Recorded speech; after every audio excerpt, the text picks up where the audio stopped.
Micah Zevin has said in Booklist that it's full of linguistic play and a philosophical and satirical urgency. And Nina McLaughlin has said, a triumph of a collection. Schwartz is attuned to the beauty of conversation, the gaps, the unsaids, and the shimmering moments of union. Lloyd Schwartz.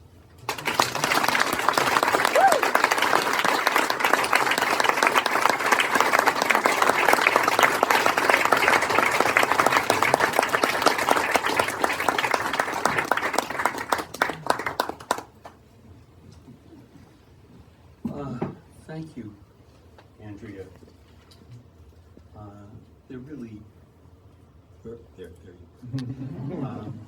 there's no place I'd rather read, and especially from a new book. Thank you, everyone, for being here. And I have to say, for a teacher, and Robert, you know this a lot, that to actually read with one of your own students, one of your former students, there's almost no greater pleasure than to see something that you played a part in come to this wonderful fruition. I mean, not for the first time, but at least for some time. I'm also a fan of Robert Pinsky's, and I have learned a lot from him.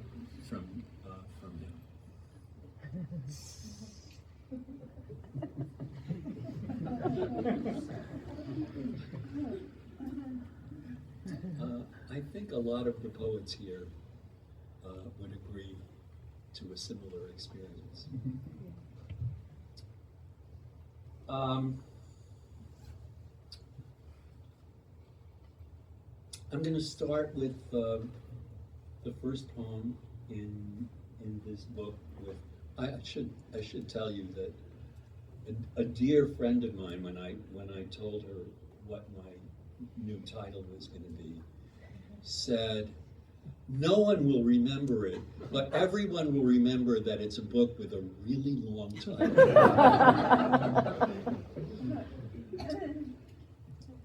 I'm going to start with it's something like a translation of a poem by a really great 20th century Hungarian poet, Attila József. It's called The Gardener's Song. The Gardener's.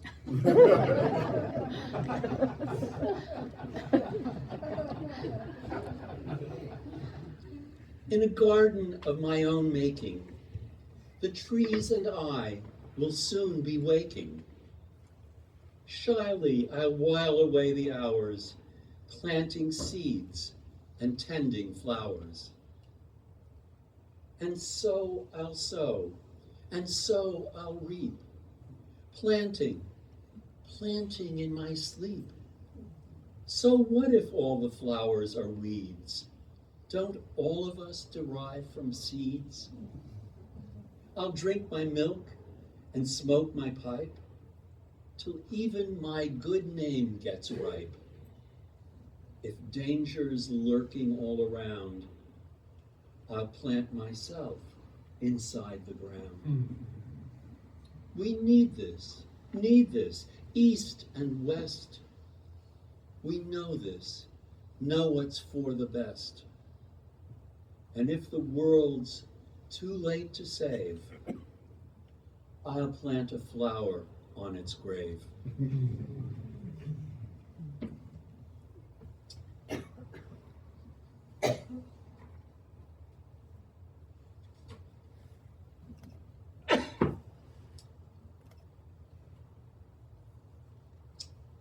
This is not a cheery poem, but perhaps some of you have shared some of the feelings in it. In Purgatory. Not easy. Nothing came easy. Nothing ever came easy. Everything was hard. Too hard. Harder than it had to be. Everything. Did everything have to be so hard? Harder than it had to be? So much harder? Everything? Did anything ever come easy? Easier? Can I remember anything? Anything easier? Anything? Could anyone have wanted it that way?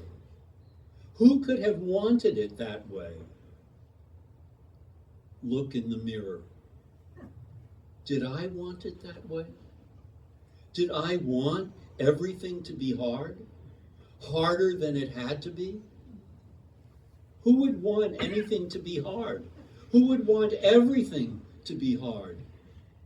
Harder than it had to be. Look in the mirror. Look. There's no explanation. Nothing comes easy. Harder than it has to be. Everything.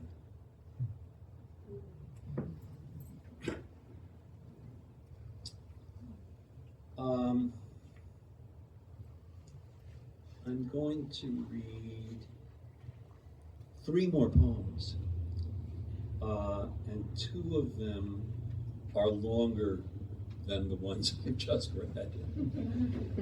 And this is going to be the longest. So once you're through with all the other ones will be shorter.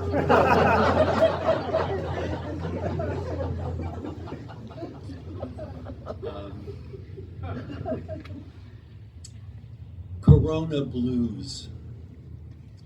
And it begins with 2 epigraphs. Epigraph 1.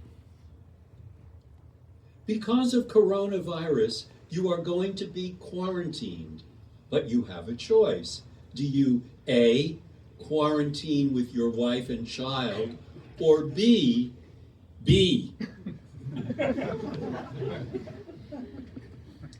Second one is, there is only time for this merciless inventory. That's Evan Boland from her poem, Quarantine. It's in 2 parts. 1.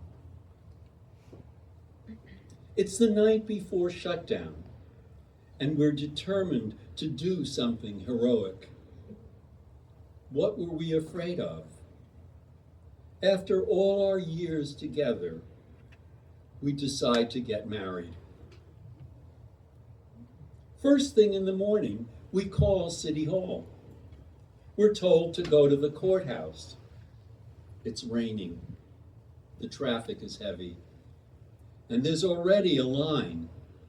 When we're finally at the counter, the clerk tells us we've been misinformed. We have to apply for our license at City Hall on the other side of town, in the heavy traffic, in the heavy rain. At City Hall, we get on another line to get the application we need to get approved at the courthouse to get our license at City Hall. And City Hall, the security guard reminds us, will be closing at noon, indefinitely. Back at the courthouse, we find 2 lines, divorce and paternity.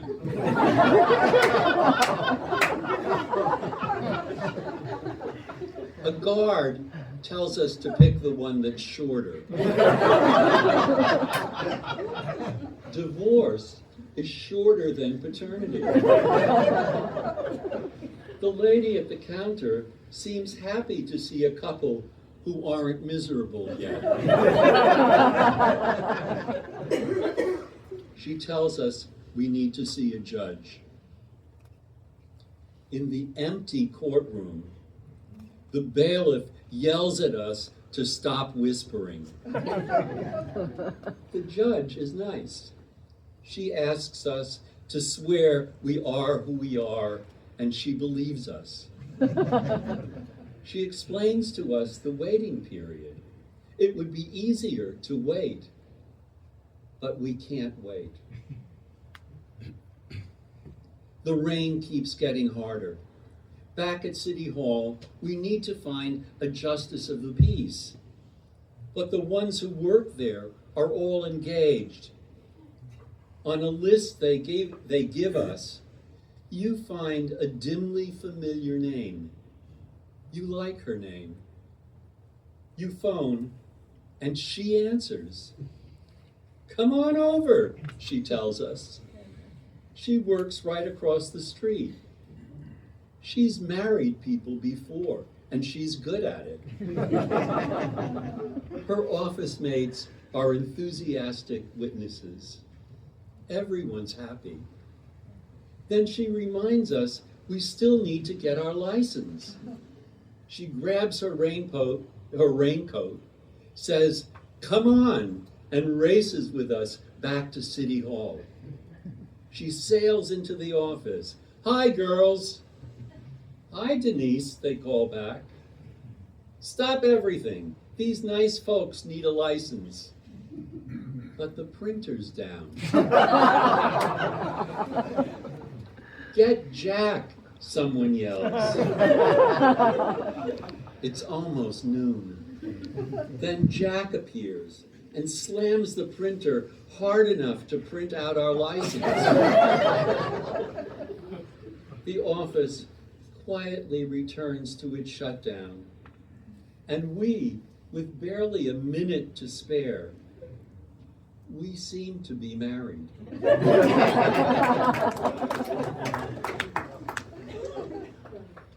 Two.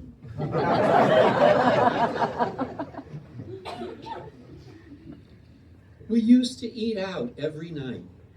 Every night. I'd ache for a home-cooked meal. Now home is the only safe place to eat. So we order our dinners delivered from the same places where we ate out.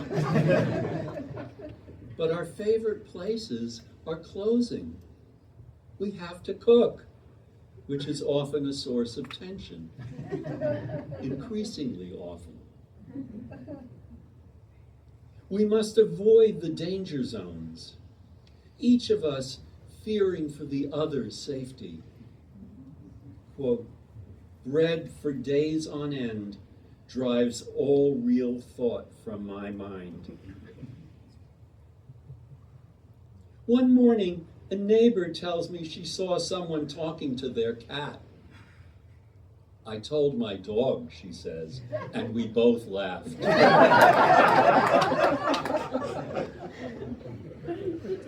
It's increasingly hard to concentrate. I want to be productive, but nothing works, nothing new. I look at things I abandoned. I worked hard on them, but I don't know how to fix them. We watch the news until we can't stand anymore. Then murder mysteries for the happy endings. And old movies, In a Lonely Place, From Here to Eternity, Night of the Living Dead. Every disaster movie, someone says on TV, begins with ignoring a scientist. Duck soup. A friend sends us a link to a video, to a friend sends us a link to a video. Old dancing stars synced to a funk soundtrack, kicking up their heels with such lightness of being. We watch it over and over. We never want it to end. You get an email from an old friend. Dad was doing fine, determined to live to 100. On his birthday, we had a big party and he was alert, happy, chatting and blowing out candles. There was absolutely nothing wrong with him. Then he got the virus. First, I blamed the faceless pandemic. Now I think I'll blame the president. The Queen addresses, quote, people of all faiths and of none, and tells us we're discovering an opportunity to slow down, pause, and reflect in prayer or meditation. We'll be with our friends again. We'll be with our families again. We will meet again. A doctor warns people from New Jersey, stay home. Please, God, stay home. The president gets the virus. A friend leaves a message. Is the bastard dead yet? We hold our breath. We don't enjoy our schadenfreude. Then we do. We know we're lucky to be together, but tempers flare at the slightest misapprehension. How can anyone bear the isolation of living alone? Hard enough to bear the isolation of living together. If we get the virus, we want to get it together. Eventually, there's a break in the weather. We meet a friend for a stroll in the open air, a pastoral walk in a beautiful old cemetery. People we like are buried there. A few days later, we put a down payment on a plot.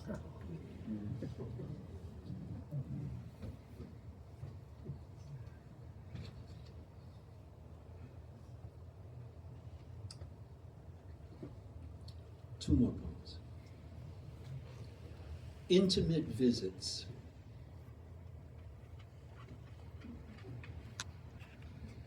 No, all of you.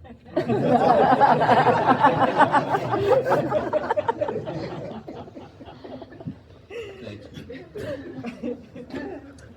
Intimate visits. I was lucky. I knew a great poet, and she was kind to me. The first time we were introduced, I told her I loved her poems. Thank you, she replied, then turned and walked away. Years later, I thought writing about her could be my rescue. But having come to know the depth of her privacy, I asked her if she would mind. I'm afraid there's not much to write about, she demurred. I told her to let that be my problem. Then she asked, but would you finish it? Was she being motherly, fearing disappointment, or expecting it? Then she asked if I would like to meet with her, to help if I had any questions. So I came to her apartment for exactly 1 hour at a time, and she would tell me stories about how hard it had been for her to get published, about what she had written under a pseudonym or published anonymously, or who her poems were really about. Things, she said, she'd never told anyone. Once I asked if she would explain a certain line. Her answer, but it's obvious. Her sign that I could never again ask anything directly about her poems. One day, she was expecting the books she had put in storage. Anyone who'd help unpack them and brush away the insect powder, she had allergies, could keep any of the books she didn't want for herself. I wanted them all. Years after she died, I slid her modern library giant, Freud, off a shelf, and a piece of onion skin A bookmark slipped from between the pages. An intimate note she'd written to her lover in the hospital, whose family had tried to destroy all their letters. Quote, "Your doctor doesn't seem to realize the boredom of hospital life for you when you are not asleep, that is. But I do." On one of my visits, we were interrupted by her doorbell, an unexpected delivery. We sat together on her couch as she unwrapped the package, a book she was in. She opened it to her page, a poem of her own, along with one she had chosen by another poet, and on a facing page, a recent photo, a full-page picture. I told her, not lying, that I thought she looked beautiful, thoughtful, and elegant, though her hair was a little wild and her cheeks a little puffy from her medications. Without a word, she took the book and disappeared. After how many minutes, she finally returned and handed me the book, which I continued to peruse. But as I leafed through the pages, I couldn't find her photo. That page was gone. The photograph was gone. With remarkable precision, she had torn it from the book.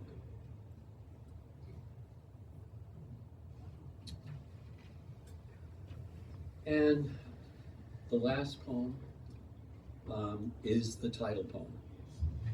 So don't forget it.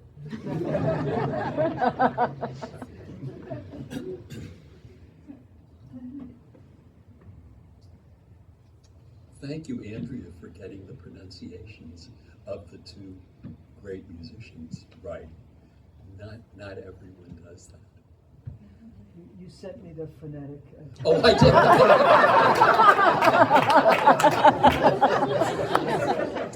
I think I've learned from not doing that. But I'm grateful. Artur Schnabel and Joseph Szigeti play Mozart at the Frick Collection, April 4th, 1948. Two of the greatest musicians who ever lived couldn't record together. They worked for competing companies, but they admired each other and occasionally played together in public. One concert took place at the Frick Collection, the most refined museum in New York. Just outside the concert room hang some of the masterpieces of Western art: Bellini's St. Francis, Rembrandt's self-portrait, Titian's a Velázquez, 3 Vermeers. It seems right. That concert must have been broadcast on the radio. Someone must have recorded it. I didn't know it existed until a friend surprised me with a copy for my birthday. One of my most cherished gifts. The greatest pianist and the greatest violinist of the century. I had never heard them perform together. I couldn't imagine it. Schnabel's uncanny delicacy, his sense of tragedy, a trill that suddenly sees into the abyss. Szigeti's visceral touch, his heartbreaking soulfulness, his speaking inflections. Could they really play together? If anything, they are more intimately responsive to each other's odd individual voice than almost any other musical collaborators I've ever heard. Ella and Louis her heavenly sweetness, his earthy growl. More intimately, more intuitively responsive to each other than almost any pair of musicians I've ever heard. Mozart's Sonata in E-flat, K481, as it's usually referred to, one of the wondrous later pieces he wrote in Vienna. He was nearly 30. In less than 6 years, he'd be dead. He was one of the inventors, one of the masters of the kind of music making in which the players are equal partners, not just a soloist with an accompanist, collaborators, conspirators. In K481, the players are equal, not identical, but equal, a partnership in which both partners can maintain their own personality, their own individuality. Not identical, but equal. Schnabel begins with an enunciation, 3 firm notes.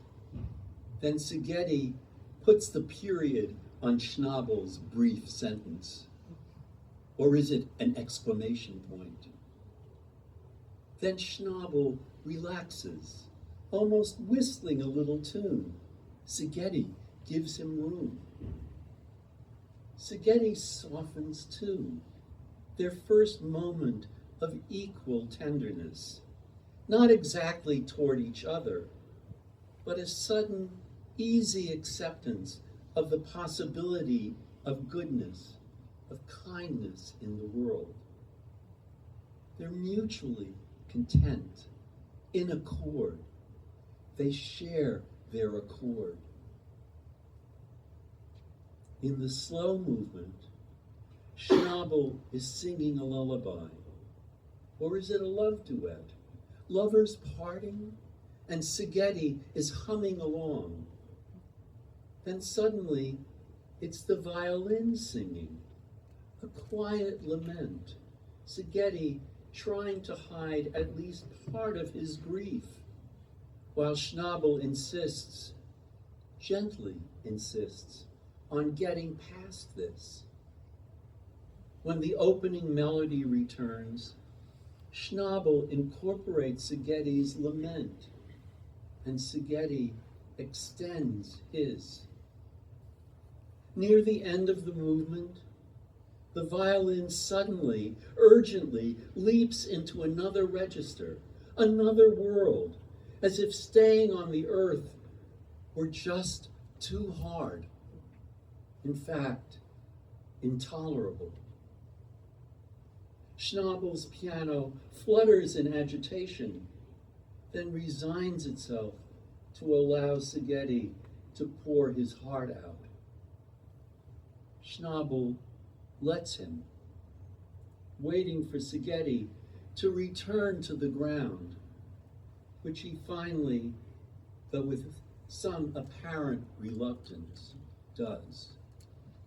And once again, they are both part of the same world, where crying out against grief and accepting it are inseparable.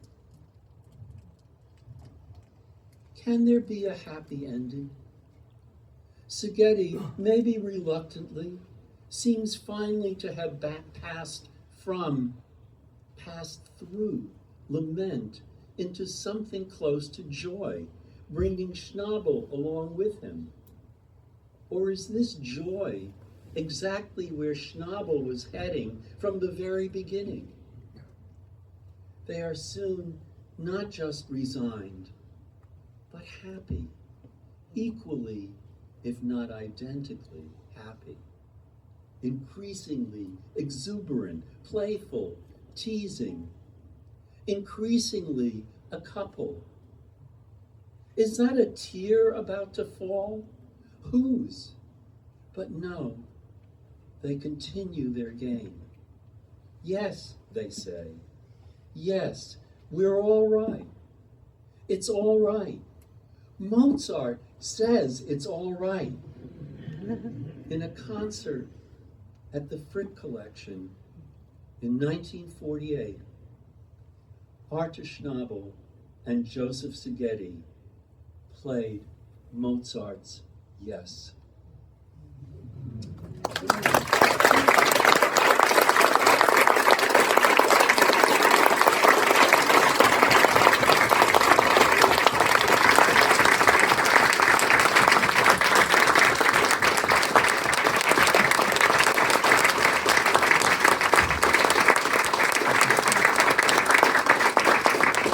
I just want to say something that I didn't say earlier, which is my infinite gratitude to Asko Melnichuk for maintaining the Aerosmith series, which I'm so honored to be part of with such wonderful writers, as you've already heard this evening, and Gail Mazer, Bruce Smith, and David Brevard, and just a whole slew of people, and Jay Robertson and Kappa, who really designed the book, and I think it looks so beautiful. And I was actually going to say something about that, and also Kat Parnell, who has been so encouraging and cooperative, and I mean, what a joy it's been. I've given you a hard time, but you made it easy for me. And I just wanted to say just one thing about the cover of this book, which I adore, and that is that it is actually, it's a photograph of the actual recording of Schnabel and Szigeti playing Mozart sonata.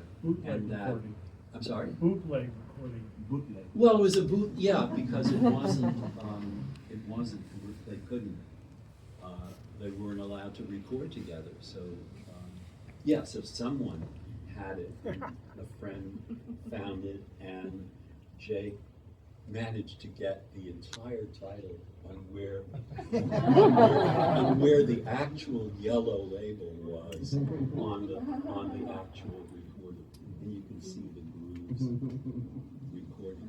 So thank you so much for doing this, Andrea. Thank you.